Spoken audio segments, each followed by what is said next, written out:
بچه‌ها به یه ویدیو خفن دیگه با من خیلی خوش اومد. بچه‌ها ما داخل این ویدیو قراره که یه وسیله کیمیایی هیروز به رنگ آبی کمرنگ رو آنباکس کنیم و قبل از اینکه به سراغ آنباکس لایک و کامنت و سابسکرایب فراموش نشه.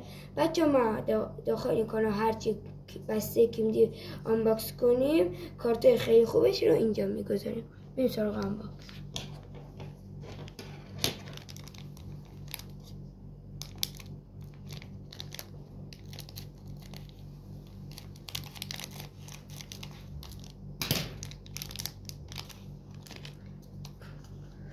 بچه‌ها کارت پرایم زلاتان ابراهیموویچ، عجب کارتی در اومد.